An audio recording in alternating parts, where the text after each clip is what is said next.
Buenas tardes, mi nombre es Magdalena Coradain Mora, vengo por la Academia Colombiana de Historia, pero también soy de la Boyacense. Como yo manejo básicamente archivo, a veces encuentra uno en archivo o en exposiciones que citan fuentes de archivo, documentos muy importantes que explican a veces aspectos desconocidos. Yo voy a hablar un poquito de una ruta alterna para el paso de la cordillera. En realidad era la que proponía Bolívar, pero que se descarta y se va a coger la que finalmente usaron por el páramo para subir la cordillera, pero por el lado de Pidba, Paya y Socotá. En realidad esta tiene una variante, esta subía por la salina de Chita, tanto en Paya había un fortín como en la salina hay un fortín que actualmente ocupa el cementerio de la localidad y ni siquiera los de la salina son conscientes que ese cementerio es un patrimonio posiblemente del periodo hispánico hecho para proteger el avance de los indios caribes y el avance posiblemente de los piratas que penetraban por el río Orinoco, que remontaban el Meta y que podían coger otros afluentes como el del río Casanare. El documento en cuestión es un cuadro, digamos que con una especie de censo que hace posiblemente el Ejército Patriota para tener un poco un apoyo logístico en la zona. Yo lo tomé de una exposición en el Colegio Mayor del Rosario con motivo del fusilamiento de un poco de estudiantes y de próceres del Colegio Mayor en el Bicentenario, o sea, en el 2016, pero el original es de 1816. Entonces, el título que tiene el cuadro en cuestión de estadística se llama Estado que manifiestan los recursos de los pueblos que se expresan. Debe ser fechado en 1819. Esta es la ruta alterna que digo que era la que proponía Bolívar. Partía de Ten y sube por la salina, toma de nuevo el páramo de Socotá, llega a Chita, toma Socotá, Socha, Tasco, Gámez, Atoca, Tunja y Ventaquemada. Digamos que ahí se une con la campaña libertadora, con la verdadera ruta. Esta ruta la descartan por sugerencia de Santander, pero ante todo el fraile dominico, el coronel Ignacio Mariño, y propone que suban por Paya y Socotá. Cuando se habla del paso de Pidba y Paya, el páramo en realidad, Pidba tiene una partecita, pero el gran páramo, el grueso del páramo es de Socotá. Entonces ahí convergían ambas rutas. ¿Qué es lo importante de este cuadro? Se van a tener en cuenta las provincias, pueblos, casas, almas, vecinos, vacunos, puercos, carneros, caballos, mulas, burros, trigo, cebada, maíz, menestra, tabaco, algodón, aguardiente, plátanos, yuca, papas y cargas de sal. Es decir, todos los recursos disponibles en la ruta, desde las casas para alojamiento, hombres para el ejército, bestias para montura y carga, animales domésticos y alimentos para comida, recursos económicos para cobrar los impuestos de bienes estancados como la sal, el tabaco y el aguardiente. Este cuadro muestra una cosa muy importante. La sal, la salina de Chita produce 10.000 cargas y Zipaquirá solo 5.000. Veamos algunos detalles. En cuanto a la salina, tiene 130 casas, Chita tiene 210, Sogamoso tiene 300, Tunja tiene 400, Zipaquirá tiene 300. Almas, ¿qué llaman almas? Almas es un poco la población indiscriminada, a diferencia de los vecinos, que son un poco los propietarios. Entonces, en Almas tenemos, en La Salina hay 837 y vecinos hay 295. Ahí vemos una diferencia, ¿no? Los hombres propietarios, hombres, además. Los de Chita, hay 2.374 almas contra 395 vecinos. Sogamoso, tenemos 3.000 almas, o sea, población en general, contra 600 propietarios, ¿no? Volvemos a que son los hombres. Tunja, tenemos 2.000 almas contra solo 400 vecinos, hombres. Y Zipaquirá, no tenemos las almas en general, debía haber una población flotante muy fuerte o de comerciantes, a lo mejor muchos desde Bogotá, otros a lo mejor de otras zonas del país. Tiene una población grandísima, figuran como vecinos 3.500, pueden ser muchos comerciantes, ¿no? Tenemos carneros, entonces Chita tiene 2.000 contra 10.000 de Sogamoso, contra 1.200 de Tunja y de Zipaquirá solo 1.000. Caballos, este es un renglón muy curioso. Tenemos Chita con solo 100 caballos, Sogamoso con 1.000, claro, le ayuda al llano que lo está surtiendo, y Tunja solo tiene 25 caballos contra 1.500 de Zipaquirá. Lógicamente debe estar todo el sistema de arrias de transporte de la sal. En trigo tenemos 300 en Chita, debe ser cargas, perdona, 3.000 en Chita de trigo, 3.000 en Sogamoso, 600 en Tunja y solo 130 en Zipaquirá. En maíz tenemos 2.400 en Sogamoso, 2.400 en Chita, 2.000 en Sogamoso, 25 solo en Tunja, 50 solo en Zipaquirá. Y papa, 600 en Chita, y aguardiente habla de 200, que pueden ser alguna medida. ¿Esto qué nos está mostrando? Que estas zonas de producción de sal eran surtidas por otras partes de la población. Vimos cómo Sogamoso sobrepasa en habitantes a Tunja, no en casas.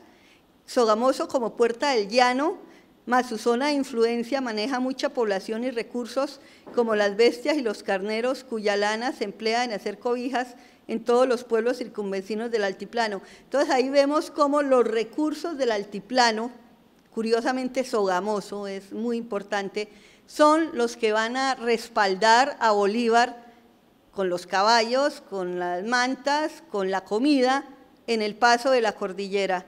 Pero indudablemente esa puerta que propone de paso del llano, que propone Mariño y que propone Santander, pues fueron claves para la campaña libertadora. Bueno, ese es el análisis, muchas gracias, de una ruta que en determinado momento no se acogió, pero que realmente tenía esos recursos. Hablar de el itinerario de un personaje tan importante como Santander en Casanare es hablar de un departamento con una riqueza muy grande en historia, es poder realizar un contexto interesante desde la llegada de los jesuitas con los caballos, el ganado y el café, porque es que este es uno de los elementos que hace que nuestros nativos aprendieran a manejar los caballos en las haciendas Caribabare, Cravo, Apiay, Tocaría, y ese manejo de los caballos es el que hace que se forje una nueva raza, la raza de los llaneros. En ese momento en el que nuestros nativos aprenden una serie de actividades que orientan los jesuitas, la más interesante es la de los caballos para nosotros, luego en el tiempo de la independencia, porque ellos, cuando ven a los españoles por primera vez, los ven como los dioses, montados a caballo, una sola persona, y cuando ellos se montan, así lo sienten. Un llanero actualmente, inclusive por historia, es introvertido, es callado, generalmente habla poco, es de una maleta ligera, Pero cuando se sube en el caballo, es el guapo, es el que silba y no le queda corto ninguna distancia. Entonces, esos nativos se montan en los caballos y empiezan a atravesar los esteros en el invierno, atraviesan los ríos en esos inviernos tan fuertes, pasan de una mata de monte a otra, se acortan las distancias. Eso los hace volver unos hombres valientes, eso hace que se multiplique su fuerza y eso hace que ellos siempre sientan una gran, la idiosincrasia suya es de libertad. Entonces, esa fusión es bien importante. Muy seguramente, yo creo, si los jesuitas llegan a otra parte con los caballos y son otros los que aprenden, pues eran los guapos de pronto, porque es que ellos son los que empiezan a forjarse así, como los hombres guapos, y todavía los vemos en esas sabanas. En nuestro Casanare quedan esos vestigios de las haciendas. Nosotros tenemos unos vestigios coloniales muy interesantes. Tenemos unas ruinas donde acampó por algún tiempo el Ejército Libertador, las ruinas de Moreno, en Paz de Ariporo. Todos esos vestigios que nos van llevando a nosotros a ver a Casanare como un departamento muy interesante desde la parte de la historia y que quiero aprovechar para decir esta mañana en la charla. Nelly Sol, tú muy querida, hablabas sobre Juana Béjar, que nació allá en Pore, pero hay muchas mujeres. Ya tenemos un listado que hemos ido recogiendo de algunos archivos que afortunadamente se están guardando.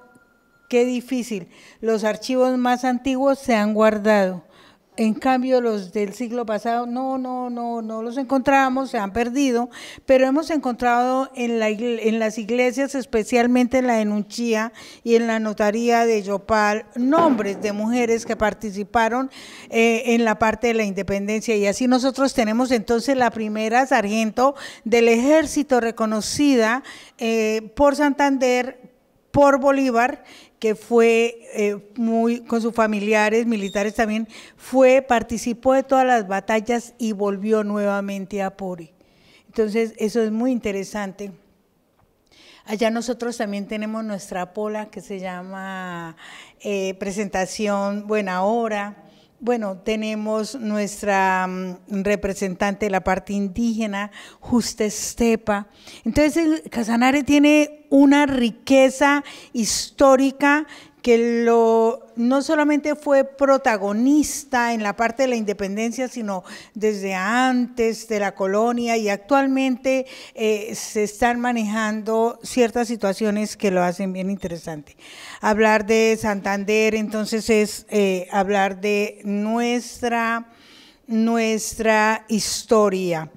¿Qué pasó con Santander? Hay que hablar un poquitico de dónde venían y por qué se logró. Es que eso es muy difícil, llegar a convencer a una población, venga, nos vamos a ir, a ver si a nosotros actualmente nos convencen de esa situación, ¿no?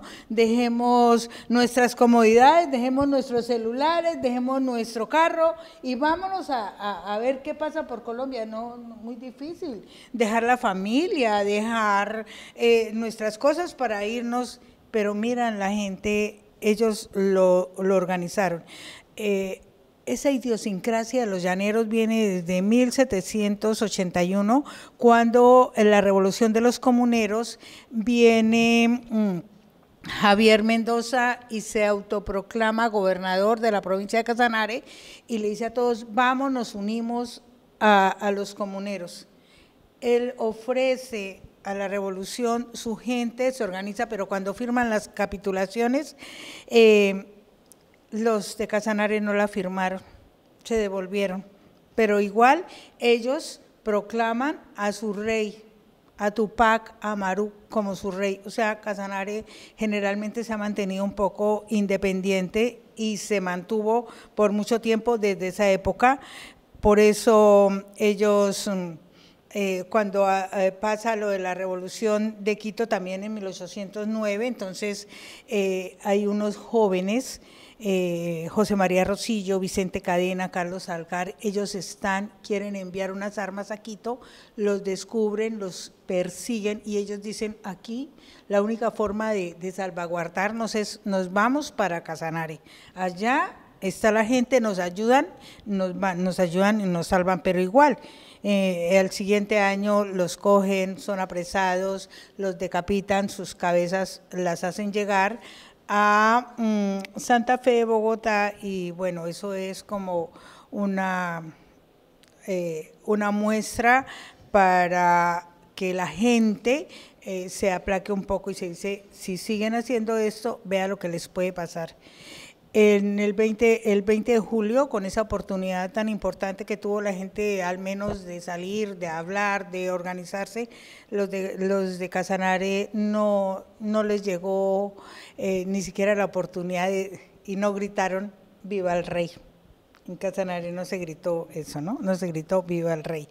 Entonces son muchas situaciones. En 1815 está la batalla de Chire, que es la que también empieza a demostrarle al ejército español que estos hombres montados de a caballo están por todas partes y no los dejan entrar tan fácilmente a esta provincia. Por eso empiezan a pasar situaciones como la que nos preocupa ahorita a nosotros con nuestra pregunta, y es que en mayo de 1816 llega Pablo Morillo a la Nueva Granada a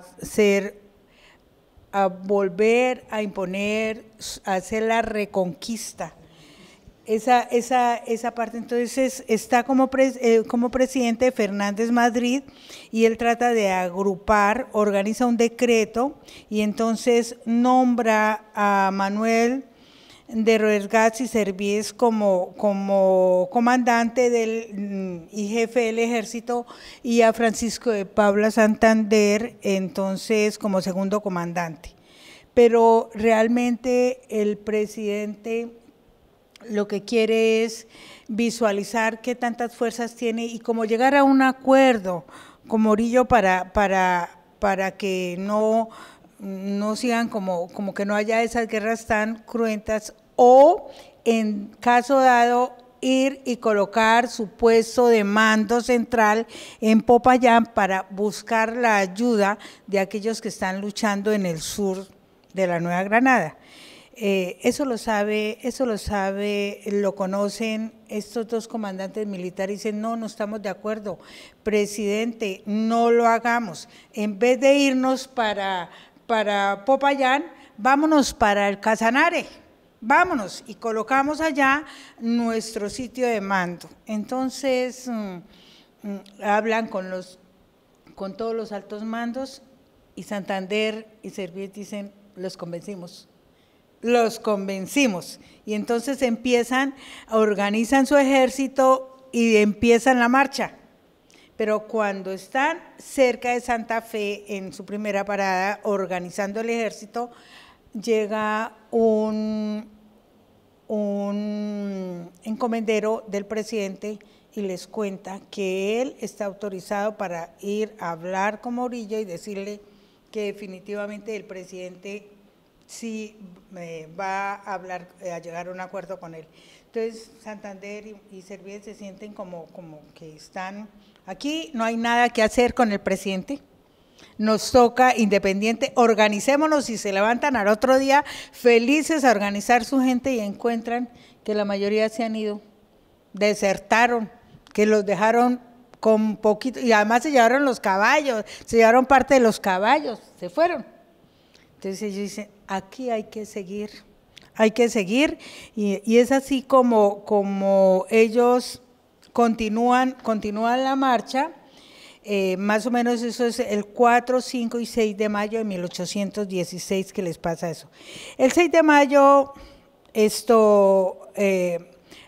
cuando ellos arrancan, llegan a Chiquinquirá.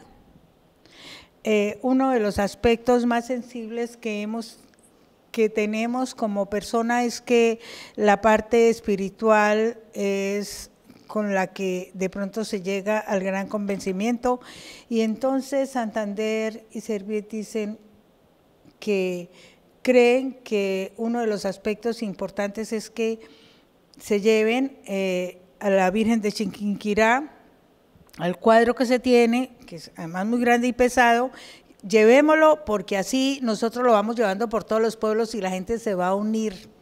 Esto es como la oportunidad que tenemos, y se las llevan, pero esto resulta, y entonces los padres dominicos dicen que no se la lleven, y que sí. Entonces ellos, ¿qué dicen los padres? Pues vámonos también con ellos, y allá la cuidamos y los acompañamos, pero ellos no están interesados mucho en el camino que llevan, en las iniciativas de estos jóvenes militares, sino que están interesados en cuidar el cuadro. Y el cuadro resulta, digamos, todo esto de la Virgen resulta muy pesado, resulta un aspecto muy difícil, y tienen ellos que al fin desistir. Santander le insiste varias veces como segundo comandante a su jefe que dejemos, pero al fin ellos lo entregan, lo entregan, y entonces los padrecitos se devuelven, y además no solamente se devuelven con la Virgencita, sino que se devuelven con algunos que ya han convencido, algunos soldados que han convencido de que toca devolverse, entonces vuelven y los dejan a ellos muy solos. Eso más o menos es porque en mayo, cuando está el invierno fuerte, y además porque hay un alto al atravesar la parte ellos están atravesando la cordillera oriental, y entonces está el alto de Ubaque, donde sí, que el capitán Antonio Gómez les hace frente y los empieza a hostigar, a decir, a molestarles la vida, decirles como los ataques, y los hace ir de un lado a otro, pero sin embargo ellos van siguiendo su camino. Capitán Gómez es una persona del ejército realista, así como con bastante estrategia militar, que lo que está buscando es como que desistan de su camino y abrir el espacio para que quede todo con más tranquilidad, pero ellos siguen, al fin logran pasar muy pocos, como que dice, ya los dejamos, estos ya no hacen mucho, muy poco van a lograr, hasta que llegan con un ejército muy pequeño a Pore, el 23 de junio de 1816. De ahí se organizan, les ayudan con ejército y cogen camino. Igual ellos lo que quieren es llegar, siempre es pensando como allí, como llegar un poco a la parte de Venezuela. Entonces ellos van de Pore, hay un camino largo para llegar a Chire. Llegar, haber atravesado la montaña es muy duro, con muchas dificultades. Y cuando se llega al plano, cuando se llega a la parte de Casanare por el Piedemonte, lo más difícil son los ríos. Entonces no es tan fácil ese camino, y ellos se van de Pore a Chire. Ahorita en este tiempo hay un camino largo, un camino difícil, pero ellos se van, y allí ellos tienen un encuentro, porque en Pore les ayudan, ¿no? Entonces dice que Santander y Serviet logran organizar otra vez su ejército para seguir de Pore adelante, y entonces organizan un ejército constituido por 56 hombres de infantería, que eso es bastante, digamos, en el momento en que han llegado de un momento a otro, y 150 jinetes con sus lanzas. Esas lanzas de cubarro, yo no sé si ustedes algunos conocen, la parte del cubarro es tan fuerte, allá lo utilizan mucho a veces hasta para asar la carne ahora y eso, pero son unas lanzas bien fuertes. Ellos están ahí con sus lanzas y deciden seguirlos, pero llega la noticia inclusive, estando ahí, de que los realistas ya vienen por el lado de Sogamoso y vienen, porque es que el ejército español sabe que hay que llegar a Casanare, ahí es que frentear a esos hombres que en determinado momento no han permitido entrar y que todas esas batallas las han ido ganando y que son varios grupos, que son varios comandantes, hombres montados a caballo que les hacen frente, que les ganan, que se ven que ellos están organizados, que pertenecen a unos grupos muy fuertes. Entonces España los está viendo así, hay que ir a Casanare, hay que luchar contra esos hombres. Igual, desde la región central también están viendo lo mismo, son esos hombres montados a caballo tan fuertes los que nos pueden a nosotros ayudar y estar al frente de ellos. Entonces, por eso ellos duran ahí organizando, mira qué rápido tienen su ejército, sus voluntarios, y el 26 de junio de 1816 arrancan para Chire, y entonces es allí en inmediaciones de una laguna que se llama Guachiría que ellos tienen un encuentro con el coronel Villavicencio.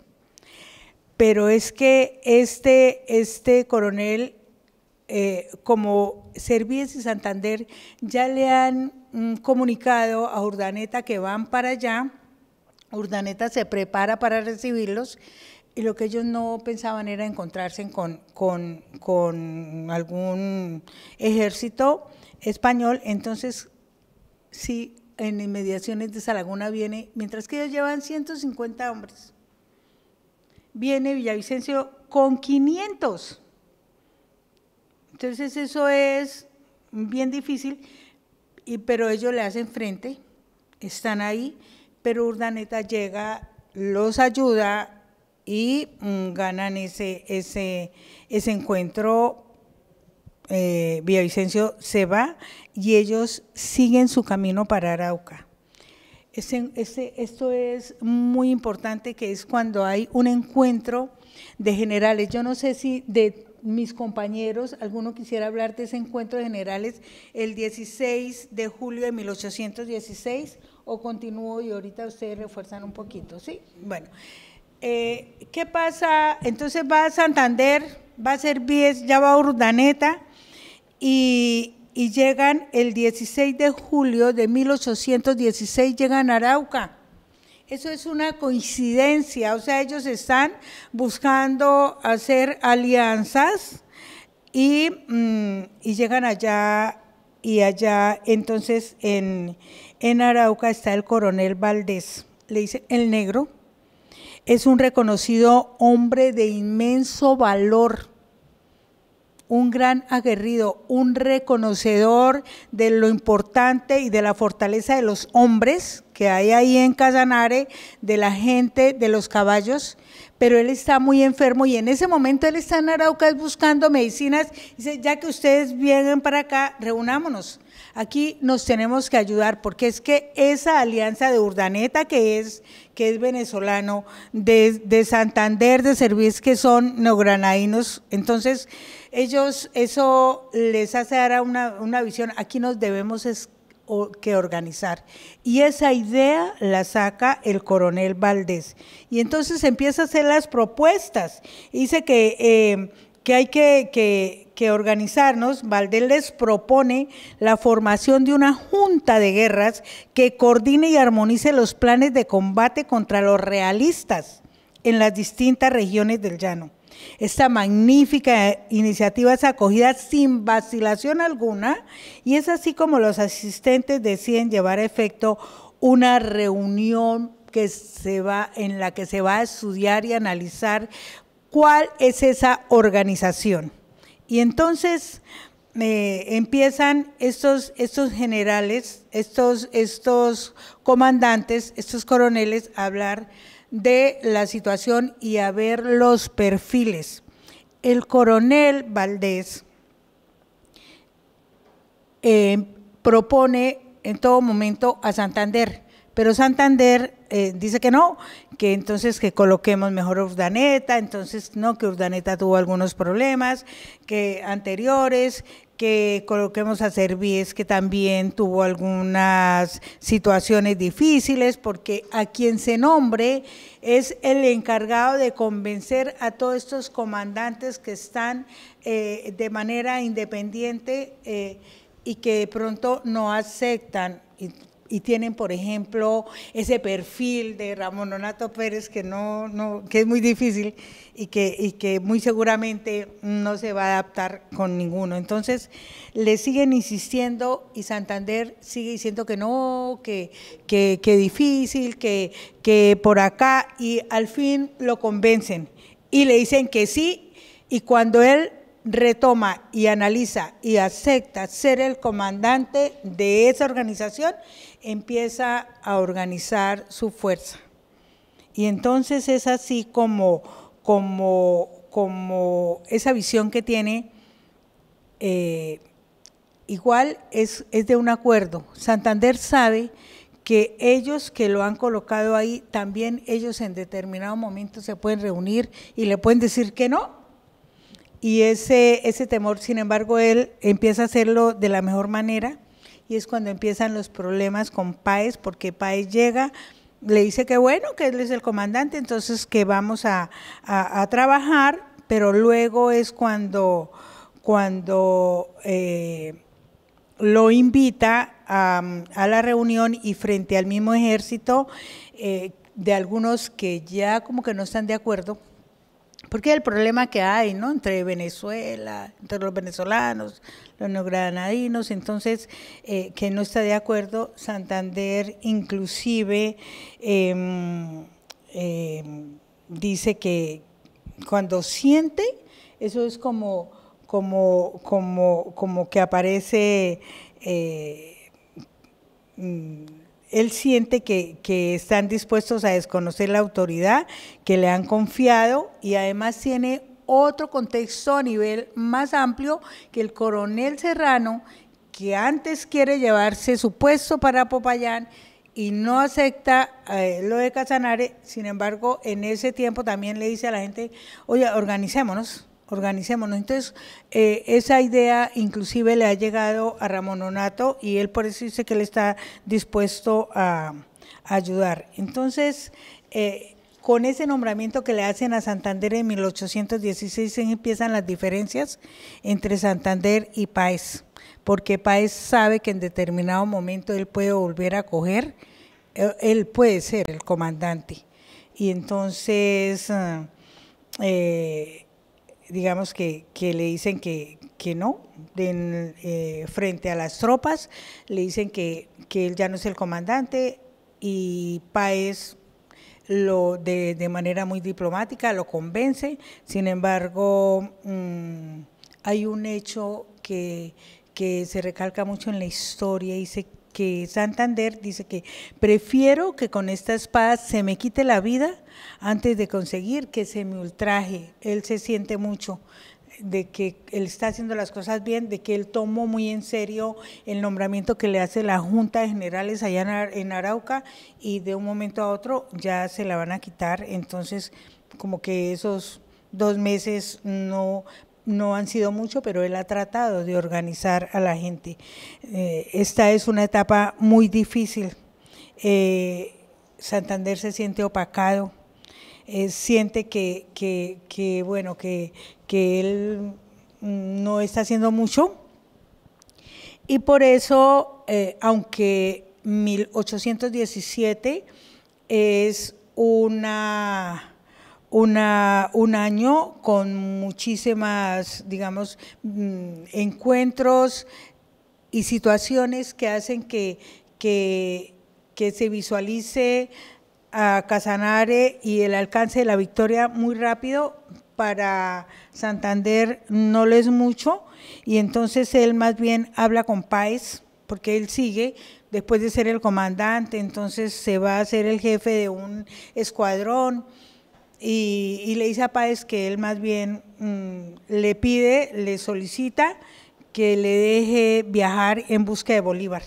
Y él parte en compañía de otros militares como Blanco, Carreño, Conde y otros que también deciden que abandonan el grupo y el mando de Páez y se van.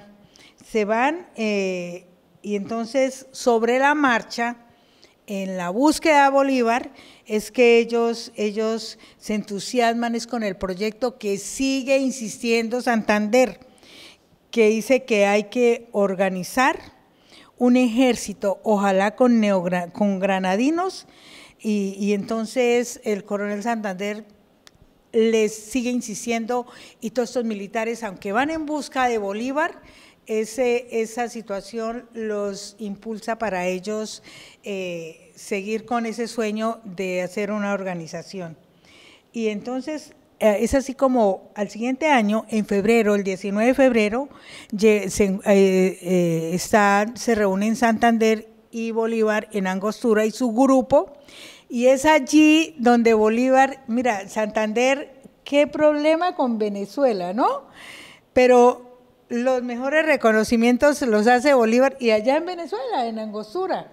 Entonces le dice que le hace una serie de nombramientos, lo hace coronel efectivo de infantería, dice que él empieza como que empieza a revalidar todos estos grados que tiene Santander, y le empieza a dar la importancia, hasta que en forma muy importante le confía: váyase a Casanare y organiza su ejército. Y entonces aquí hay una serie, no me va a permitir leer porque es que yo quiero como que ampliar más otras situaciones, porque esto lo manejamos como todos en esta parte, pero lo más interesante que pasa es que, en agosto, el 25 de agosto sale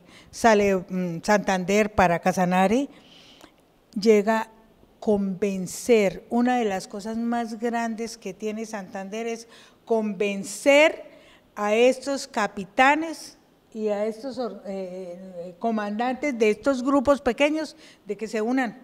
Eso no era muy fácil, y en algunos archivos hemos encontrado que algunos de estos indígenas con sus caballos un día podían pelear allá a lo lejos al lado del ejército español, y después de pronto también volvían acá y se unían al otro ejército. Entonces no era muy fácil, además no era como el ejército de ahora, ustedes pertenecen acá, forman, y entonces la instrucción militar es de esta manera. No, Santander, y se han colocado algunas cosas como la moneda, que como la proclama, que me gustaría tocar un poquito, porque este Congreso, esta Constitución, es el cierre definitivo de una proclama que no tiene. Santander tiene muchas cosas importantes, pero esa proclama no fue una Constitución. Y más cuando uno analiza todas estas ponencias que hay acá, ¿a qué horas fue Constitución? Entonces, qué bueno, porque eso sería muy grande para mi departamento, para Casanare, pero no es realmente lo que nosotros queremos. La historia es grande, es importante, no necesita de muchas arandelas. Entonces, Santander es así como llega en noviembre a Guanapalo.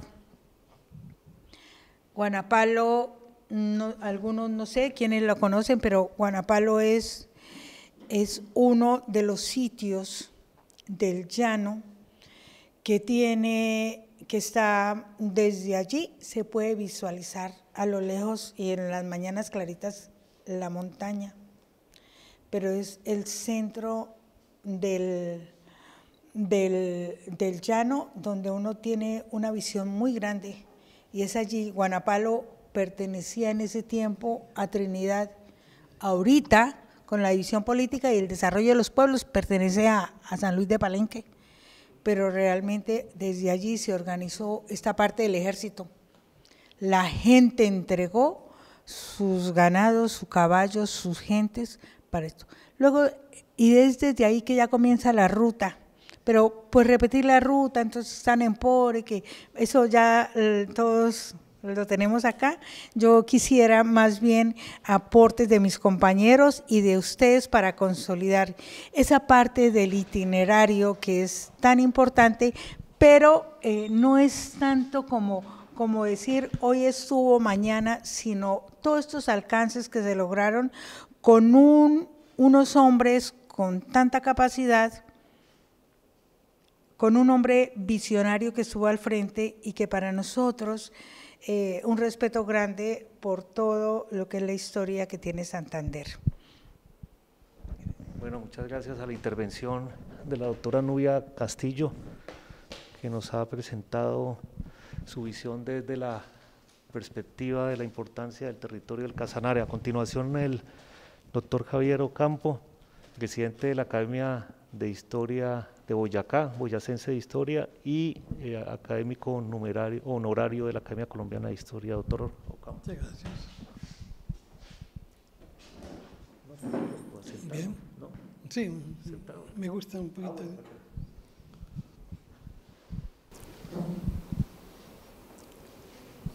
Es muy significativo hablar ante ustedes. Sí, sobre un aspecto tan importante para la historia de Colombia como es la campaña libertadora de 1819, que lleva a la independencia, a la culminación de la independencia de Colombia. 77 días, una campaña que se inicia en la aldea de 70, es curioso, el 7 está por todos lados, ¿no? La aldea de 70,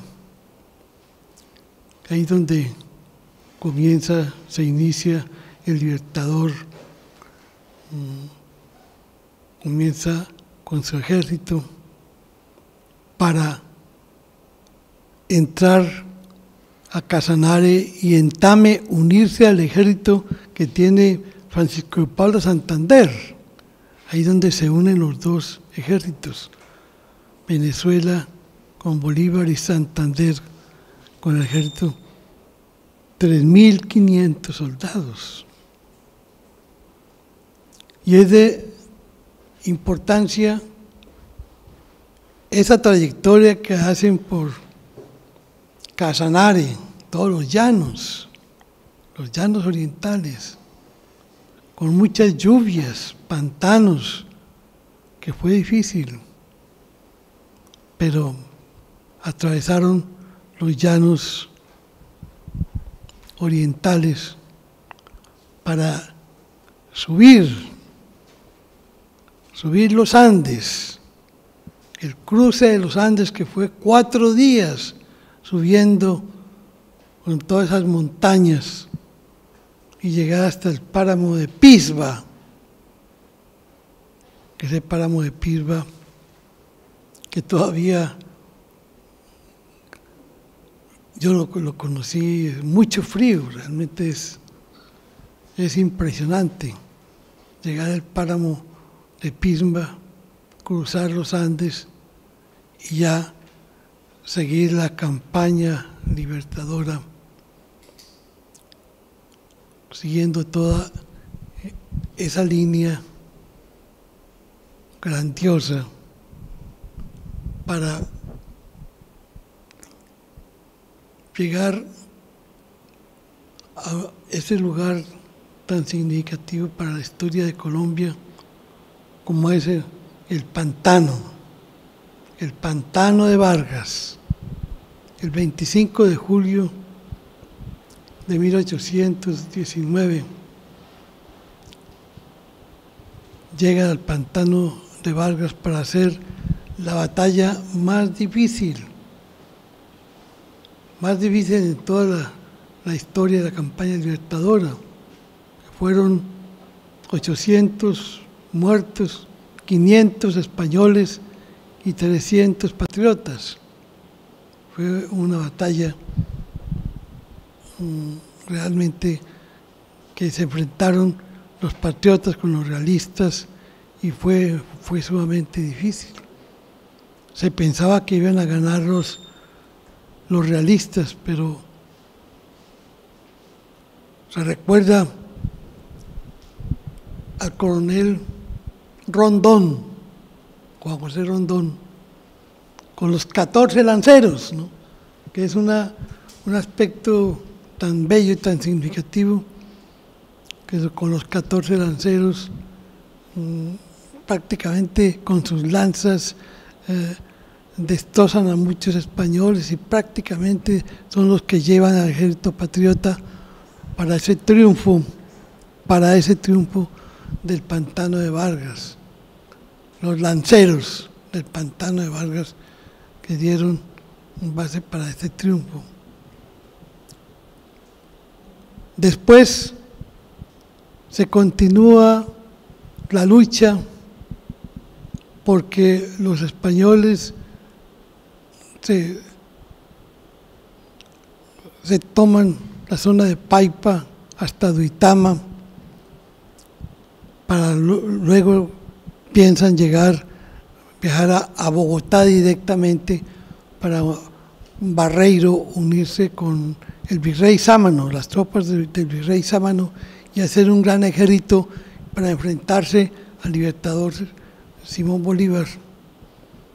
Y cuando el libertador conoce este posible itinerario, es cuando entonces él pasa directamente para no dejarlos pasar hacia Bogotá y enfrentarse, y es cuando ocurre la batalla de Boyacá, el 7 de agosto de 1819, ese enfrentamiento entre los realistas y los patriotas, que fue muy difícil, pero no tan duro como el Pantano de Vargas.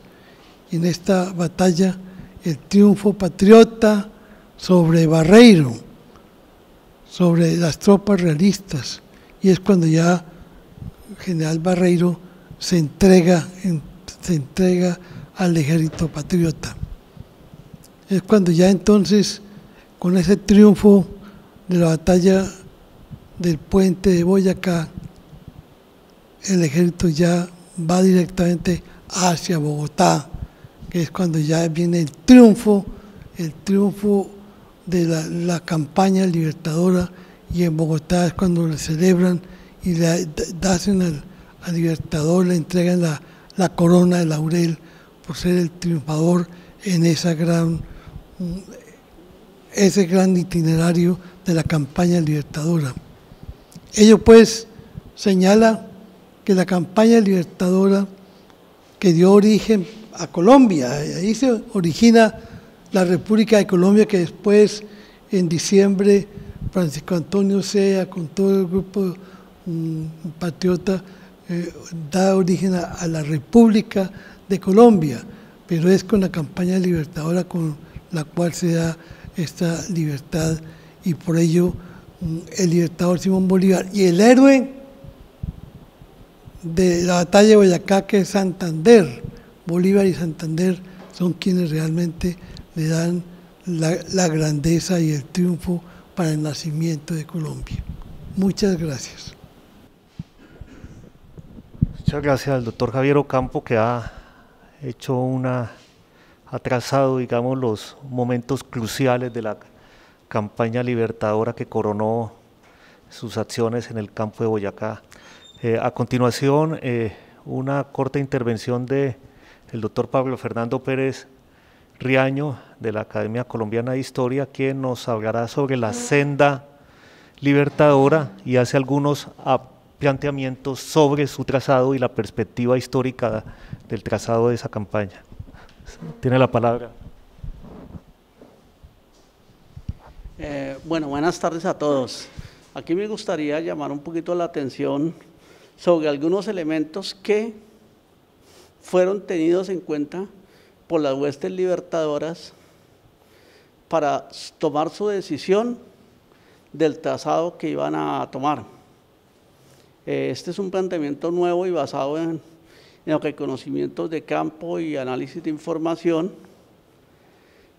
donde muestran cómo ellos tenían, pues, particularmente los patriotas granadinos que se fueron a refugiar al Meta no sino a Casanare, del territorio, de cómo era su trazado, sus características, y tal como habíamos hablado en una sesión anterior, de la percepción y de cómo habían logrado inmiscuirse en las características de ese territorio.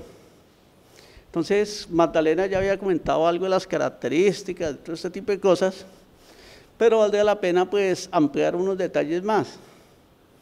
Inicialmente se tenía pensado, tenían varios trazados, uno por Chita, que puede ser un poquito más largo, pero es más benigno, el páramo no era tan fuerte, y el otro por la vía de la Gansa Grande, también se podía, que eran los dos principales que se tenían, incluso también se podía por la zona de Medina, y el cruce del páramo de Pisba. Entonces nos han dicho que debido a que habían algunos sitios fortificados en la cordillera, en particular dos, que fueron reconocidos en los años 80 por tu papá, y están en el libro de la historia de la arquitectura y las fortificaciones.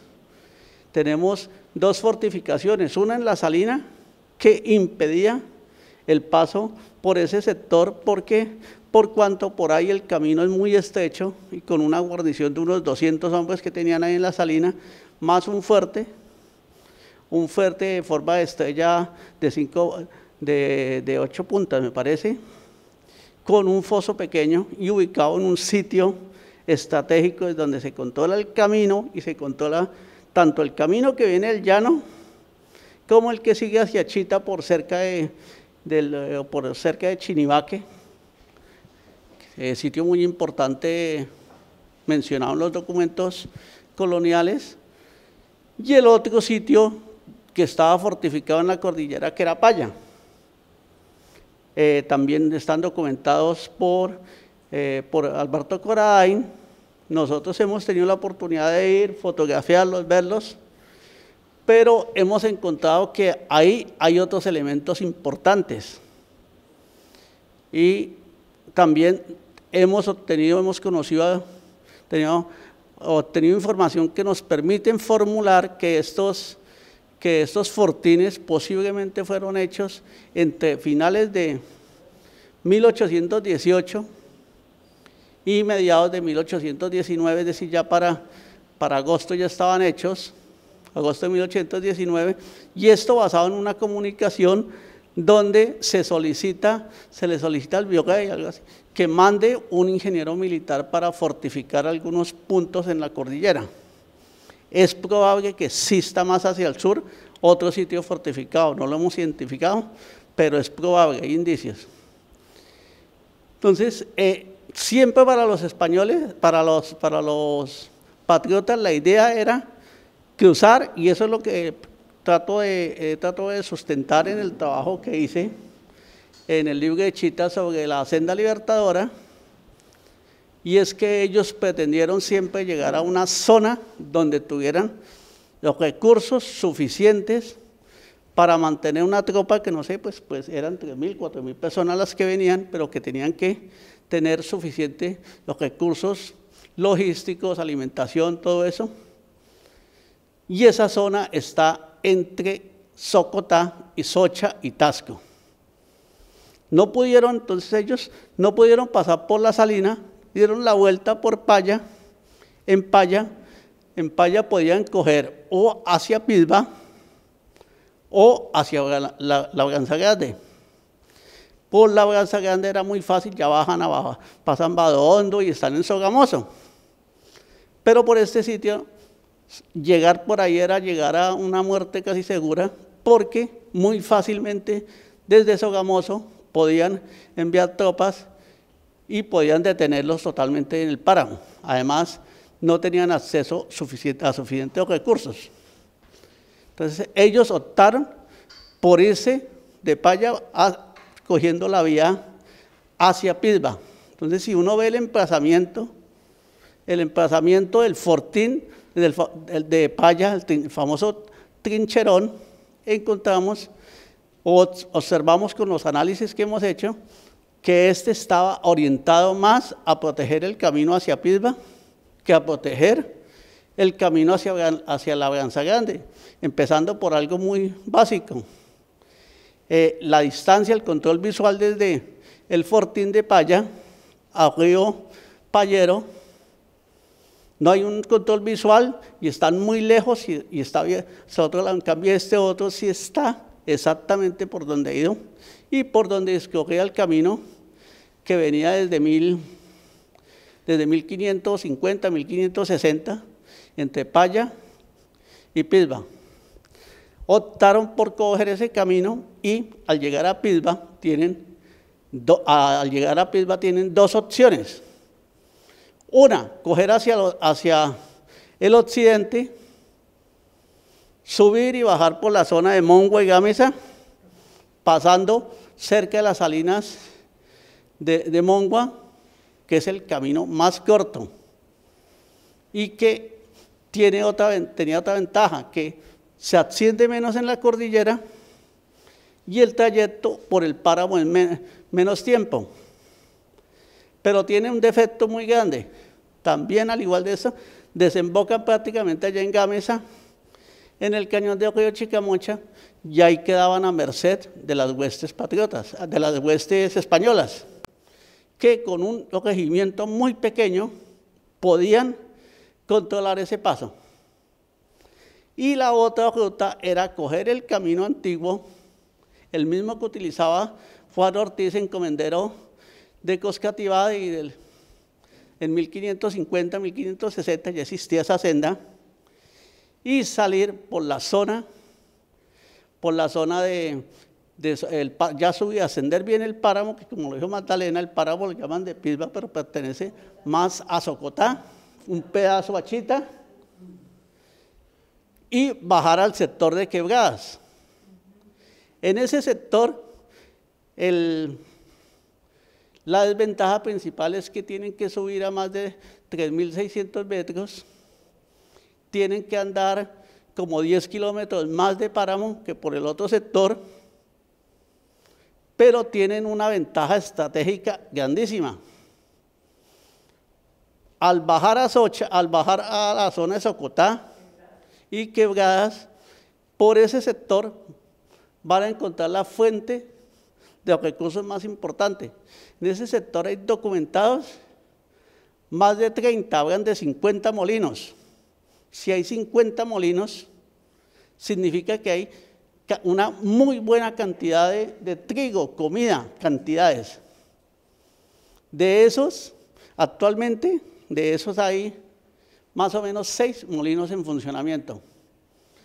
Por los datos que nosotros recogimos con los propietarios de 2 molinos, sabemos que un molino de esos, en un día, trabajando las 24 horas, podía más o menos 4 bultos moler.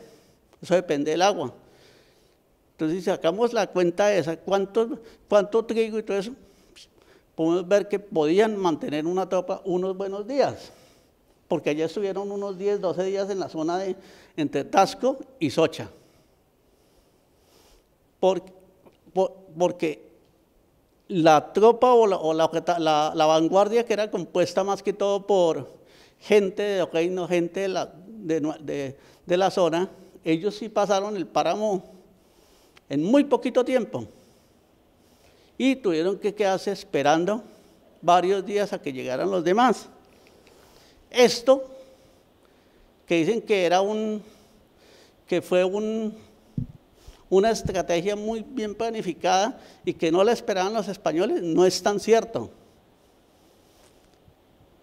2 días después, 2 días después de que se realizó el enfrentamiento de Paya, hay una comunicación hacia los primeros días de julio, me parece, donde le informan, mandan una información al contingente que hay en la salina para que coloquen gente en el camino de Pisba y en el camino de Sácama. Porque los españoles pensaban que probablemente venían por ahí. Pero ¿qué sucedió? Que en el momento que mandan la comunicación y que llega, que mandan la comunicación, ya a la avanzada del ejército, la vanguardia ya ha llegado a Quebradas. Entonces ahí fue una falla estratégica de comunicación de los españoles, porque donde ellos coloquen en la entrada al páramo, alcancen a colocar 50, 100 hombres en la zona antes de Quebradas, no los dejan bajar, no los dejan bajar. Entonces una falla de comunicación, pero también muestra cómo esa estrategia de ese conocimiento del territorio, de esos caminos ancestrales, por donde llevaban Ayo, de Cheva, de Socotá, a Pisba, se está documentado, hay documentos de 1571, 72 que lo dicen, muestran cómo esa estrategia funcionó. Pero hay otro elemento muy importante, y es que al entrar a ese sector, estamos entrando en el cañón del río Chicamocha, o río Grande Sogamoso, como lo llamaban. En ese sector, Martín de Agurto, que fue el primer visitador que fue a los llanos, en 1564 dice que el camino hasta Sogamoso era muy bueno, que se podía avanzar bien, incluso hasta Tutatasco, hasta Tasco, pero que de ahí para allá el camino era muy malo. No se podía hacer camino, tocaba prácticamente, no podían entrar bien las bestias. Y esa es una situación que si los que conocen Tasco y se han transportado por esa zona, van a ver cómo el camino está todavía sin pavimentar, es una vía muy mala. Ese sector, que tiene unos 20, 30 kilómetros de largo, les brindó, es decir, las características topográficas del cañón de Chicamocha, les brindaron resguardo a las huestes patriotas, y solamente con unos pequeños grupos que se movieron hasta Corrales, ¿se acuerdan que mencionan unos enfrentamientos? Con esos solos podían detener a los españoles, a las partidas españolas, mientras los otros llegaban, descansaban. Entonces, es decir, aquí a lo que yo voy es que ellos siempre quisieron ir por la zona de Tasco. Lo que hicieron fue dar una vuelta y avanzar unos kilómetros más y llegar a Socha y a Socotá. Y ahí, de ese sitio para allá. Y la lógica la vemos más cuando observamos que a partir después de la batalla de Gámeza, los españoles no siguieron derecho hacia Nopsa y Sogamoso, porque era meterse en la boca de los lobos. No, ellos pasaron, tendieron unas cabullas, unas tarabitas por el río Sogamoso y se metieron hacia Floresta, Belén y toda esta zona, que era la zona donde tenían los recursos y donde todavía la topografía y las características del terreno los iban a defender. Entonces, este tipo de cosas es bueno que nosotros comencemos a analizar, y ese conocimiento es un conocimiento acumulado de cientos de años, y ya sabían por dónde iban a pasar. Esta es una propuesta pues que la estoy presentando ya, pero que si no la analizamos tiene su lógica. Muchas gracias. Bueno, hay que aclarar que Pablo es antropólogo, ¿no? Pablo Pérez Llano, que acaba de hablarnos, es un antropólogo, o sea que es una visión de terreno, y además que la familia de él es de allá de la zona. Eso es muy importante en los caminos, eso es clave en los caminos. El coronel Mariño era de Sogamoso, pero estaba de cura en el llano, y cuando las batallas del pantano de Vargas se dan, pues es prácticamente en las tierras de los medios hermanos de los Soler, en Tibasosa, en Paipa, en Vitama, es terrenos que ellos conocen. O sea, juega importante el papel de los vaquianos. Y los vaquianos son, en la época de la conquista y la colonia, o el periodo hispánico, los mestizos. ¿Por qué eran importantes ese grupo mestizo? Porque por el lado de sus madres tenían un conocimiento local y la gente los aceptaba porque eran de los suyos, y por el lado español, pues ellos también eran parte del grupo español. Entonces ese elemento local fue clave en todas las batallas y en todos los momentos. Por ejemplo, el paso del puente Boyacá, pues el vado lo invita una niña. El que Pedro Pascasio Martínez hubiera cogido a Barreiro, pues indudablemente era un niño de Santa Rosa de Viterbo, a lo mejor muchas veces pasó por el puente Boyacá, o sea, eran niños locales, eran niños de cordillera. En el llano, pues los vados de los ríos indudablemente los indicaban la gente llanera, los locales. Por eso es tan importante el aporte que hacen los grupos locales en cualquier momento de la historia y a cualquier ejército. Siempre esos locales son los claves, a lo mejor son los que van a decidir batallas para uno u otro lado del ejército.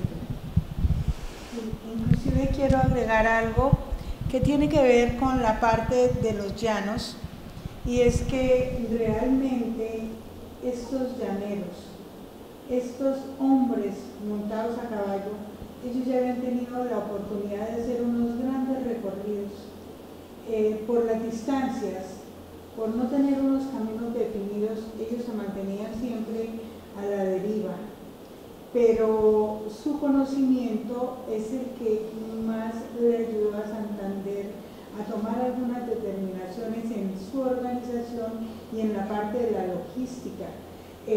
Allá existen unas matas de monte, y esas matas de monte son muy fuertes que en su digamos, consistencia en la parte de arborización, y dentro de las matas de monte se pueden ubicar las personas, inclusive la parte de los animales y muchas situaciones. Por eso cuando inclusive Murillo hace un recorrido y encuentra como que eso está solo, o sea, no ve a la gente está ubicada en esas matas de monte, y allá hay como una forma de la sabana que cuando se seca quedan altibajos, y entonces ahí se puede ubicar a la gente, los veían. Ellos, los llaneros conocedores de su terreno, eran los que fácilmente podían hacerle frente en determinado momento al ejército español. Estos locales, estos nativos, estos llaneros en sus caballos. Si quiere abrimos la. Es que quería comentar otra cosa. Bueno, yo creo que cuando nosotros tenemos que ver una cosa muy importante para el llanero en la sabana, ya subir una loma, un medano, esto 20, 30 metros, ¿cierto? Cuando comienzan a subir a Nunchía, pasan al río Tocaría, que estaba complicado porque en ese momento, y comienzan a subir hacia Morcote. Eso ya era otro mundo para ellos. Yo creo que había gente que nunca había subido nada a la sabana. Ellos ascienden, suben a Morcote, si no estoy mal en el itinerario, y bajan a un valle muy bonito, el Valle de San Miguel. San Miguel es para mí es un punto de inflexión en la senda libertadora, y que muestra una propuesta que yo lanzo. Creo que vale la pena analizarla, que la analicen después, y es que subieron esa montaña y tienen que bajar, que tú conoces el llano San Miguel, sí. Y baja uno y es un vallecito cruzado por una quebrada, tendrá por ahí 3-4 kilómetros, y bajaron bonitos, y bajan estos llaneros allá, vieron allá, venían exhaustos. ahí les dicen que tienen que volver a subir otra loma. No lo pueden creer. Pero una loma impresionante, porque es que tiene una muy buena pendiente. Yo lo digo porque estaba allá, nosotros hemos pasado por ahí. Y estos tipos ahí prácticamente dicen, no, nosotros paramos, nosotros nos vamos. Pero hay una posición muy importante donde estuvo Mariño, todo esto, ustedes me corrigieron, que yo, esa la parte del siglo XIX no es la especialidad mía, pero esos tipos dicen, no, nosotros ya que vamos a subir esa otra loma, porque es que la loma tiene fácilmente unos 400 metros de desnivel, pero rapidito, eso no es... Y esos tipos no. Entonces ahí hubo una junta donde participó mucho el padre Mariño. Y donde lo que pasa es que todo no se escribe, todo no se dice, donde incluso algunos españoles, algunos llaneros se devolvieron, ¿cierto? Y venezolanos. Alguna gente se devolvió. Hicieron la esta porque... No. Se devolvió, pero los que eran del Nuevo Reino de Granada, los que venían de acá, esos sí iban decididos a seguir. Entonces, a mí me parece que, o pienso yo, que esta gente del norte de Boyacá, de Tunja, todo eso, ellos, ¿por qué bajaron al llano y por qué no se volvían? Porque ya venían armados con los fusiles que habían subido por la ruta fluvial de la senda Libertadores, de los Libertadores que viene por el Orinoco, el Meta, el río Pauto. Sí. Y los tipos ya venían, ya les habían dado las escopetas, les habían dado balas, de todo, y dijeron, nosotros seguimos. Porque ellos ya sabían cuántas jornadas se gastaban. Y estos tipos ya habían pasado varias veces. Es que se habla desde el siglo XVI, lo del trabajo de la encomienda de Chita, todo eso le permite a uno ver. Ellos se comunicaban muy seguido, entre Chita, Socotá, Soche, todo eso. Los caminos. Y ya se lo conocían en el camino, entonces ellos ya sabían que tenían que hacer una jornada hasta tal sitio, llegar ahí, y al otro día una tremenda jornada, pasar el páramo, pero ellos pasaban en 4 días por ahí. Y si le digo hasta menos. Entonces, para ellos ya sabían que podían hacer esa jornada extenuante, pero apenas bajaran a Quebrada hacia ese sitio, tenían todo, porque habían la zona de Chita, no le digo como 50 molinos, si hay molinos hay caballos, hay comida, hay de todo, y mucha gente, muchísima gente. Entonces, pienso que así se hubieran devuelto más, estos otros habían seguido porque ya tenían las armas, y eso era lo que les faltaba. Pero ellos ven esa loma, no se imaginan que apenas bajen esa loma y suban allá para allá, de ahí para allá sí vienen las lomas. Parece una cosa así, tanto es así, el camino era tan tenaz, que Pero Niño en 1571 él dice, él era encomendero de Paya y Morcote, y encomendero de Guavita, si no me equivoco, a él lo llaman a testificar en la visita de 1571 de Juan López de Cepeda, y él dice que yo hace 15 años no voy a esa zona, y que así pierda la encomienda no vuelve a ir a Morcote porque el camino era muy tenaz. Y Antonio de Lima, que era un arriero, el ayudante de Miguel de Gamboa en la encomienda de Chita y cuñado de él dice que cuando estaba joven le tocó ir a Morcote y que para llevar unos puercos o cebones les tocaba llevarlos cargados porque el camino era muy malo. Ese camino no varió y no ha variado prácticamente nada sino hasta ahorita el 2019-20 que abrieron una trocha, pero es una trocha, nosotros nos metimos por ahí, pero eso es un peligro meterse uno por ahí porque no tiene que bajar hasta una Unión, cruzar el Payero y volver a subir Papaya, sino es un derechazo. Y por esa pendiente que les mostré anoche, por ese sitio tenían que irse. Y es tanto que hablan que de los famosos volcanes, dicen, no es que aquí hay volcanes y se derrumba la tierra. pero esto ya lo tenían asimilado. Bueno, antes de que empecemos las preguntas, quiero contarles algo. Siempre se habla de los caballos llaneros, de los llaneros. No, los llaneros iban a caballo, pero en los caballos de cordillera. Indudablemente yo creo que los caballos del llano se murieron por el camino y fueron la remonta del altiplano, la que estuvo en el pantano de Vargas y en el puente de Boyacá. ¿Por qué? Porque los caballos de la planicie son unos y los caballos que suben la cordillera son otros, entre otras por el clima, por el tipo de cascos espiados, por esos caminos, si es que habían. Entonces eso hay que aclararlo, ¿no? Eso, lo de los caballos, pues fueron los del altiplano los que estuvieron, así hubieran sido montados por los del llano. Por favor, si hay algún comentario del público.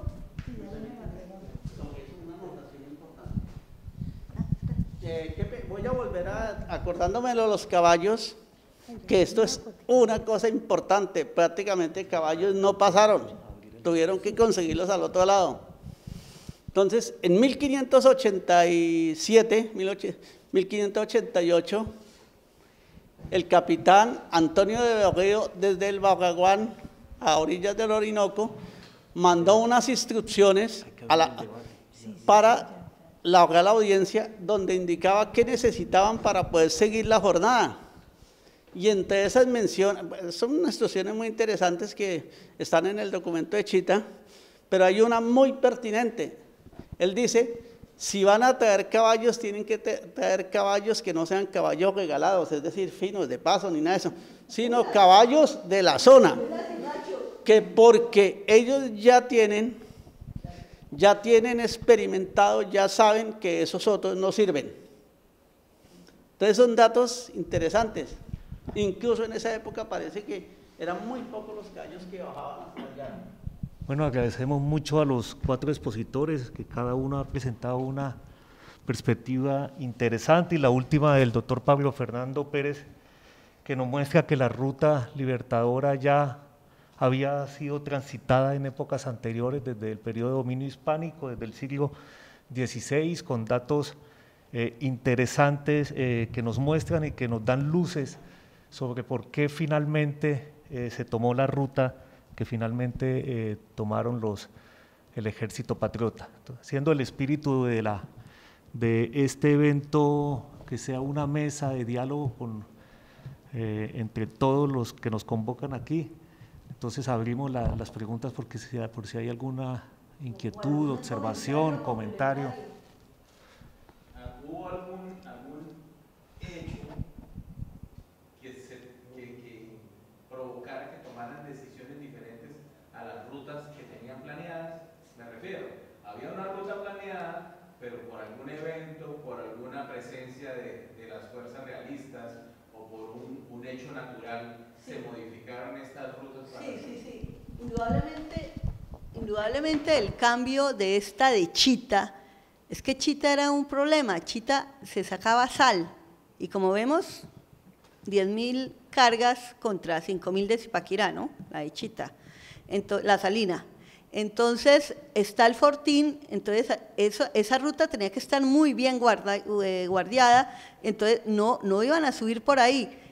Ahora, el que Mariño hubiera estado ahí, el coronel, que es un dominico, es un fraile, coronel Mariño, Ignacio Mariño, manejara el Piedemonte, pues él conocía un poco a través de su gente qué ruta estaba habilitada. Es lo que estoy hablando de los locales. Los locales son las personas del nuevo reino de Granada que conocían esos caminos, que se hablaban con la gente, que eran aceptados dentro de la comunidad llanera, que como vimos es un poquito díscola y llevarla en la nariz no se ha dejado, y eso a través de todo el proceso de las expediciones de la conquista se notaba lo difícil que era la topografía, pero también la gente. Entonces, el escoger ciertas rutas iba un poquito sobre el humo, o sea, sobre la marcha se podía saber en qué momento se desplazaban los ejércitos, porque había un fuerte grupo militar en algún momento en Chita y en La Salina. Entonces, indudablemente se estaba sobre el terreno cambiando las rutas. No era algo, sí, se podía programar, lógicamente en angosturas una cosa, pero mientras ellos llegaban aquí, pues ya habían cambiado las situaciones en el terreno. Eso era sobre la marcha. ¿Puedo complementar?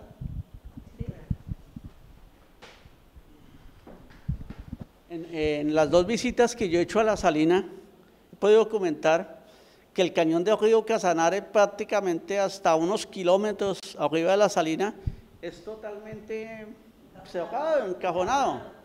Tanto es así que ellos cuando bajaban de aquí para allá, pasaban la Salina y tenían que seguir varios leguas de para allá por una ladera y un camino muy angosto, hasta encontrar el sitio donde les mostré el puente de la Cabulla, donde mencionan que hay un puente de bejucos, para poder salir, porque ahí es ya donde el río es más angosto y donde se abre la sabana.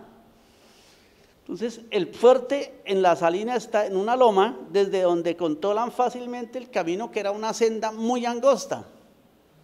Pero por la parte de abajo pasan por un sector que se llama la Plazuela Vieja, o Pueblo Viejo, y comienzan a subir el camino hacia Chita, que es una jornada bien andada, y van por el valle del río Chinibaque a subir, a pasar por cerca de la laguna de Eucas, que es la laguna sagrada de los Laches. En ese sitio, con un contingente de 50 o 100 hombres, no los iban a dejar pasar porque las sendas son tan angostas que permiten que pase un caballo a la vez. Bueno, perdón que vuelva a hablar, pero resulta que tuve la fortuna de hacerme a pie el camino de la Salina a Chita, e indudablemente eso tiene unos pasos encajonados, violentos. Llega en algún momento uno en un valle en que se encuentra contra una muralla de unos 100 metros desde arriba, con que le estén echando plomo, perdonen, ahí no queda nadie vivo. Más adelante vuelve a encontrarse en un cajón donde haya 5 tipos, ahí nomás controlan ese paso. O sea, uno tiene que conocer esos senderos. Lo de Pidba no era mejor. Había unos momentos en que se caminaba por un espinazo digamos, de la cordillera, y que la persona tiene que bajarse y llevar de la rienda la bestia. Tiene que ser una mula o un macho. O sea, las condiciones son supremamente difíciles. Hay que conocer esas rutas, esos caminos. Lógicamente que el momento en que se volvieron caminos reales, se les arman unas especies de bancadas en piedra para que puedan subir las mulas, porque los indios, dicen otro cronista, Galeote Sei, que viene del Tocuyo, dice que los indios suben cogidos de los bejucos. Entonces, pues es que es casi que como un mico trepando por una pared, pero es una mula y con armas y un llanero, pues imposible. Nosotros con su pregunta podemos reafirmar que lo más importante que tenían estos comandantes de ejército, estos oficiales, era el trabajo coordinado con toda su gente. Era muy válida el conocimiento que se tenía y cómo se escuchaba, cómo se hacía junta, cómo se llegaban a acuerdos para continuar con este camino. O sea, eso fue muy importante y eso también ayudó a que la gente participara con mucho ánimo, porque se sentían ser escuchados y se sentían que los tenían en cuenta.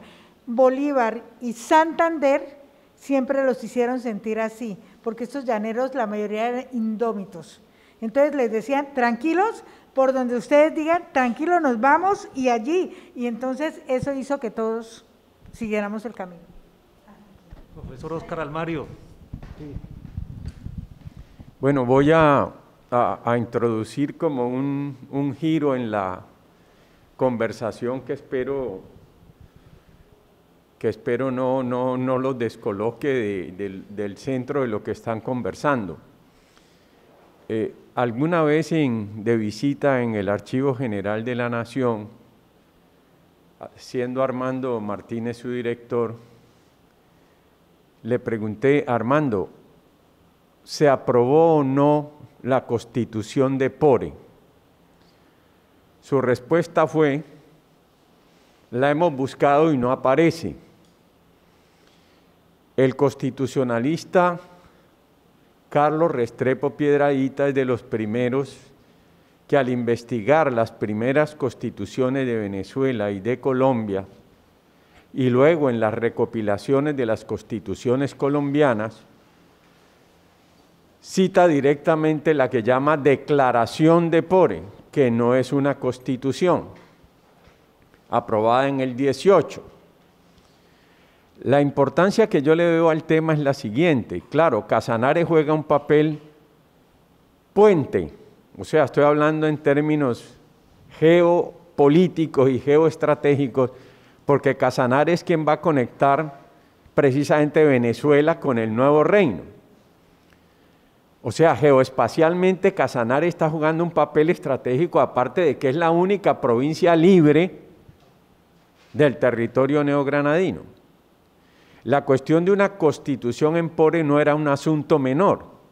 De hecho, Casanare participa del Congreso de Angostura, exactamente, con unos delegados que son los posibles. En última, Sea es un delegado de Casanare, ¿ya? Exactamente, porque los otros están peleando, ¿ya? Pero todo indica que Santander le hace ver a Bolívar: mire, allá ustedes están armando un congreso, pero nosotros los neogranadinos no hemos tenido tiempo de conversar y discutir sobre eso.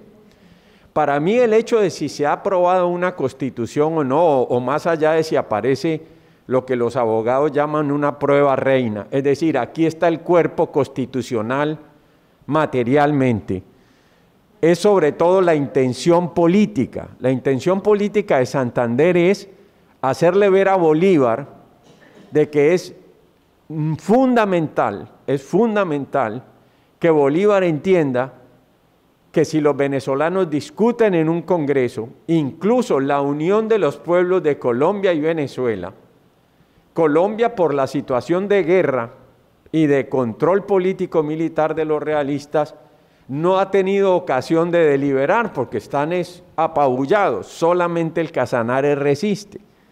A mí me parece que esta es una pieza muy importante que se complementa con lo que ustedes han discutido, porque el asunto no es solamente de una campaña, la campaña es parte de un dibujo geopolítico del surgimiento de un orden constitucional que también van pergeñando en la cabeza. Entonces, en mi opinión, la pregunta por la constitución del Casanare tendría estas posibilidades o estas aristas. Muchas gracias.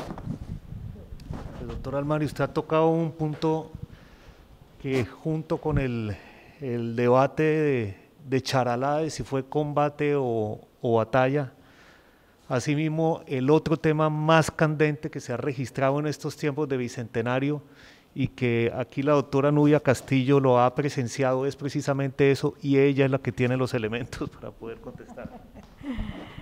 Bueno, muchas gracias. Nosotros hemos hecho un análisis de esta parte del documento, inclusive antes de que se encontrara este original en el archivo. Nosotros en un encuentro en el 11º Simposio Internacional de Historia de los Llanos Colombo-Venezolanos que realizamos en el 2010, dimos nuestro punto de vista en ese tiempo como Centro de Historia, ahorita como academia, y dijimos: no es una constitución, no tuvimos nuestro primer presidente, porque eso es, y tampoco, es que, y luego lo pudimos confirmar cuando se encontró el documento. El documento no tiene fecha, y en las memorias del doctor Restrepo Piedrahita, él dice que le han entregado una copia sin fecha y sin firma. Para nosotros ese documento es muy importante desde la parte histórica, porque refleja el pensamiento que en el momento es que ellos están en una guerra, es una dinámica. Nosotros no sabemos qué puede pasar, ellos en ese momento no se sabía qué podía pasar mañana, en 8 días, si esta gente, si hay un encuentro, entonces, pero ellos muy juiciosos fueron ordenando, escribiendo y visualizando. Y es ahí donde nosotros vemos la grandeza de este comandante de visionar, pero no hubo un encuentro, no hay una firma. Como historiadores, digamos, como academia, pues sí, tenemos que reconocer, la historia de Casanare es muy grande, pero eso es un documento que está en el Archivo General, pero que no fue una constitución, ni hubo. Y no encontramos, se dice que fue el 18 de diciembre, pero la fecha no está organizada, y el 18 de diciembre Santander escribe desde La Laguna. La Laguna es lo tenemos ubicado en un municipio que se llama Trinidad. Quienes dicen que sí es una constitución y que dicen que es que él estaba en La Laguna, pero de Támara, y que se vino rápido para Pore y entonces firmó. Pero ¿a dónde firmó? No hay una firma. Y él, ¿por qué escribe? Y en ningún momento en una carta, en un oficio, hace alguna referencia a nuestra, es más, eso se lo colocó el doctor Restrepo Pirreta, la proclama de Pore, le tomo como nombre porque eso está sin nombre.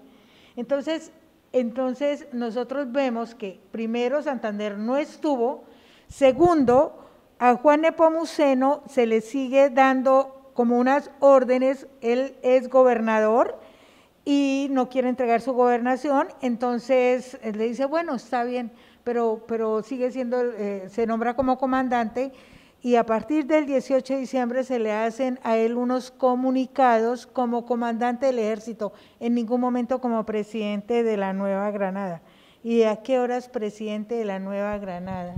¿A qué horas se le reconoce en la costa o en otra parte esa parte del gobierno? Pero es la visión, porque Casanare se mantiene independiente, y yo lo que pienso es que con el pensamiento de Juan Nepomuceno Moreno lo que quieren es, bueno, vamos a ser entonces ya independientes, o sea, nosotros somos independientes. Es más, Juan Nepomuceno luego continúa, bueno, eso es la continuación de la historia, cuando Santander está inclusive preso, Juan Nepomuceno dice, me voy, me tomo el poder, y si no, entonces nosotros nos vamos a anexar. Casanare hace parte ya de Venezuela, ya no seguimos siendo de la Nueva Granada, de la Gran Colombia, no, ya no más. Entonces lo convencen y bueno, él dice, listo, entonces traigan a Santander del exilio y viene a ser presidente y yo me devuelvo con mis hombres. El pensamiento de Juan Nepomuceno Moreno también está ahí. Entonces lo que nosotros decimos es un gran documento, un borrador, y nunca fue, mira, ya se tenían unos reglamentos claros y unas normas para que fuera una constituyente y tuviera una validez. Tenemos que volver al marco. El marco es 1818, Bolívar convoca el Congreso de Angosturas a orillas del Orinoco, casi en su desembocadura, en Angosturas. Se convoca y se le da, y se empieza a organizar como la Gran Colombia o Colombia la Grande o Colombia como la llaman. Yo prefiero Colombia la Grande o la Gran Colombia porque indudablemente lo que quedó de Colombia es muy poquito. Entonces la preside Sea, pero Sea es de Medellín. Sea había estado en la expedición botánica y Sea era granadino y era un poco en ese momento como el alter ego de Bolívar y sus ideas se las acepta. Sea respalda todos los proyectos de Bolívar en Angosturas y uno de los proyectos de ellos desde ese momento, cuando ven que ya se puede liberar la Nueva Granada, es convocar precisamente el Congreso de la Villa del Rosario de Cúcuta, un año después, y ya con el triunfo de Boyacá, que va Bolívar a Angostura el 17 de diciembre, el día de su cumpleaños de 1819, y le dice, gané. Entonces, expiden la ley que crea la Gran Colombia, que ratifican aquí, pero si ustedes tienen cuidado, por favor, miren la Constitución de Angostura y miren la aprobada aquí, miren la ley de creación de la Gran Colombia allá y miren la ley de aquí. Suena igual, pero es bien diferente, bien diferente. Los invito a que las estudien con cuidado y definitivamente lo de Pore pues pudo ser un borrador, pero nunca rigió, nunca se convocó a delegados de nada, nunca se habló ni siquiera de qué partes integraban esa posible república, ¿cómo la llamaban? Ese Estado independiente, nunca le dieron nombre, o sea, no es en realidad una constitución. Voy a agregar algo como casanareña. Desafortunadamente para la historia local, que es la que realmente consolida la historia nacional, y que nosotros empezamos con un proceso diferente, ¿no? Primero la central y ahorita le estamos dando fuerza a la local. Desafortunadamente para la historia de Casanare, hasta ahora se están realizando las investigaciones. Y tuvimos frente al ICANN personas que no conocieron en determinado momento la historia, así como casanareña lo digo. Y entonces aprobaron en el 2016, con visión al 2019, han aprobado que sí tuvimos el primer presidente, Juan Nepomuceno Moreno. Y se ha caído la verdadera historia porque Juan Nepomuceno Moreno, un gran hombre, con una gran visión, que lo debe conocer Colombia como comandante del ejército, y lo hicieron conocer como el primer presidente de la Nueva Granada, cuando eso no fue así. Organizaron la proclama de Pore y le dieron un contexto diferente y se aceptó y convencieron al presidente Iván Duque para que fuera ya, y a la vicepresidencia que era del Bicentenario, para que fuera a decirnos a nosotros los casanareños que teníamos un presidente, y se celebra todos los 18 de diciembre, se comenzó a celebrar desde o sea, ya llevamos 3 años hablando de la proclama de Pore, y se lo cree la gente, y se lo creen. Y entonces los que decimos que estamos en Casanare y decimos que no, entonces no se nos tiene en cuenta para nada, no, y les decimos, ¿qué más que yo como casanareña, orgullosa, hubiera podido decir, Pore sí fue capital, Juan Nepomuceno fue presidente? Qué mejor para nosotros, pero no podemos cimentar la historia en algo que no fue verídico y que desafortunadamente desde vicepresidencia, bueno, yo no pude saludar a la presidenta, pues es que yo se lo quiero repetir siempre y se lo repito cuando hay la oportunidad, por favor no sigamos con el cuento de la proclama y no sigamos con el cuento de María Rosa. María Rosa, una señora que el 23 de junio, allá en Nunchía, sale con un montón de billetes y se los entrega a Santander.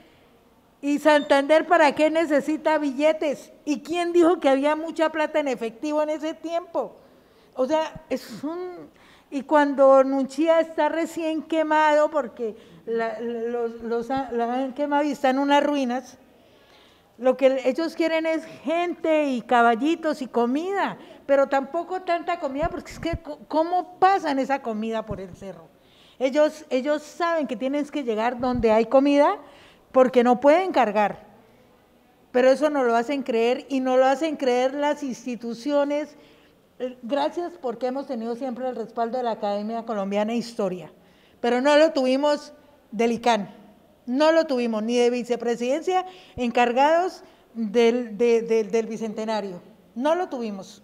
Por eso está la confusión. Y por eso en Casanare se conoce más la proclama de Pore. Por eso en Casanare se cree que tuvimos un presidente y por eso negamos la verdadera historia. Cuando la hacienda Tocaría también fue una hacienda muy importante, pero no es la que le entregó toda la plata. Y allá le han hecho dibujar a los niños a una señora bonita que nunca fue a Casanare, entregándole a Santander un poco de plata y esos los niñitos lo tienen acá. Nosotros, sí, cuente.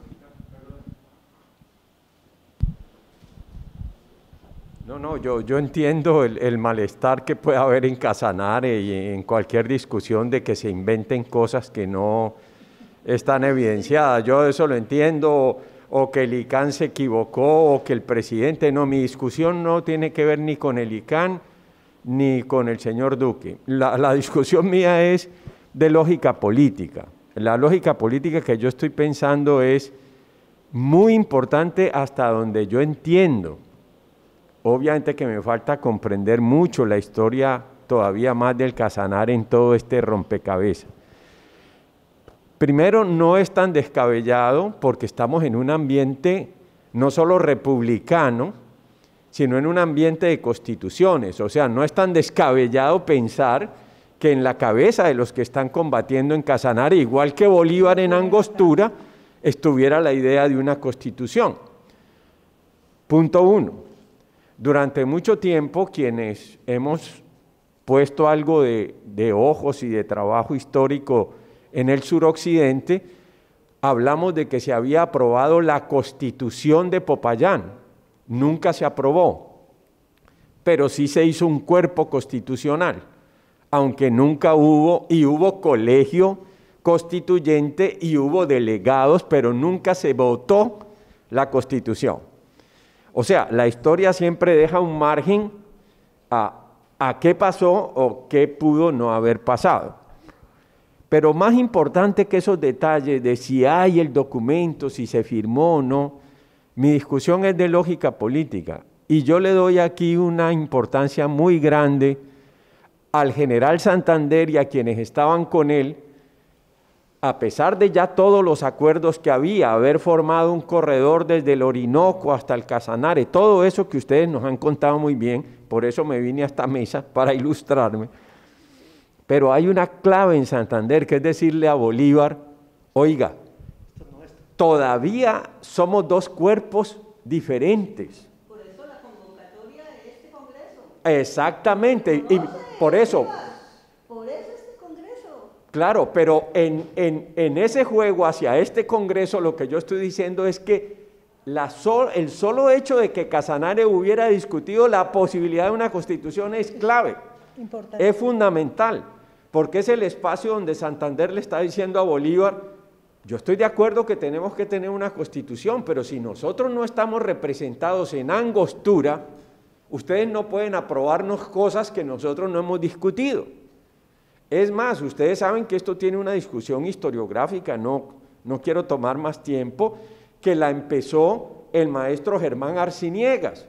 Ya, el maestro Germán Arciniegas es el primero que empieza esta discusión a propósito de si Bolívar tenía ya ambiciones anexionistas con la Nueva Granada, cosa que yo creo que no tiene razón el doctor Arciniegas.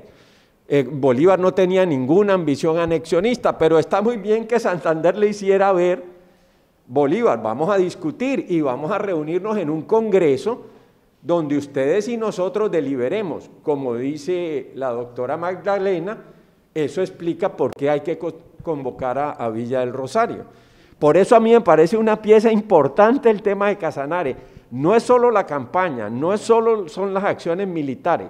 Lo que yo estoy introduciendo es el tema constitucional también. Eso es lo que sugiero.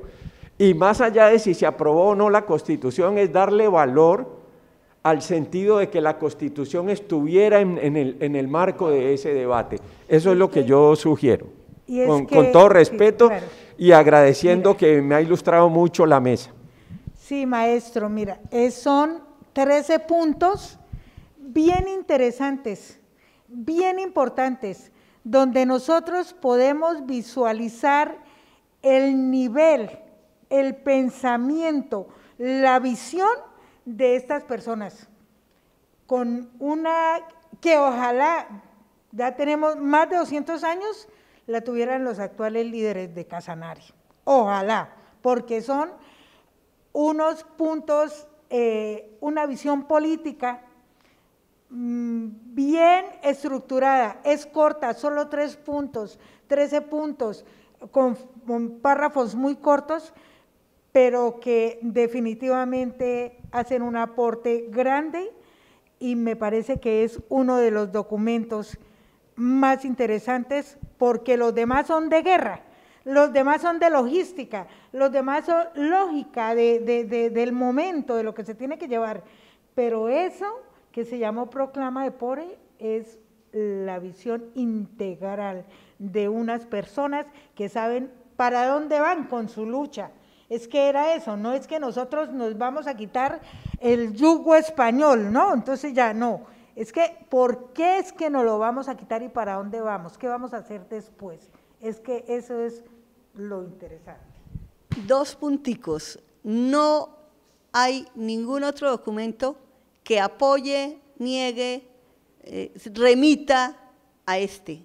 Si ustedes en sus investigaciones encuentran, pues aclararían mucho el proceso, 1. 2, quien comanda la vanguardia del ejército es un granadino que se llama Francisco de Paula Santander. ¿Qué quiere decir eso? Hombre, que yo voy a entrar a tu casa y yo te mando por delante para que me abras la puerta. Así de sencillo. ¿Por qué? Porque mucho del grueso del ejército, pues está la Legión Británica, que son extranjeros, yo los llamo simplemente mercenarios, aunque se pongan bravos los que se pongan, porque al pan pan y al vino vino, así se llaman, y un poco de venezolanos. Entonces, lo mejor era mandar adelante pues a los de la casa para que me abran la puerta, así de sencillo. Un aporte. Esta mañana estaban conversando en una reunión informal, sobre el Archivo General de la Nación, y dice que lo que se tiene estudiado y conocido y clasificado del Archivo General de la Nación es aproximadamente el 10%. Entonces, ojalá aparecieran más documentos complementarios a... Exactamente, entonces, pues, investigación es lo que hay, ¿sí? Espacios para eso, se van a abrir muchos horizontes, y de eso se trata estos encuentros, ¿verdad? También caben posibilidades que, por muy remotas que consideremos, a veces surgen estos hechos. Bueno, pues yo creo que ya se ha agotado el tiempo y habrá que esperar a los 300, la celebración de los 300 años de la independencia, a ver si está resuelto el tema, por lo menos.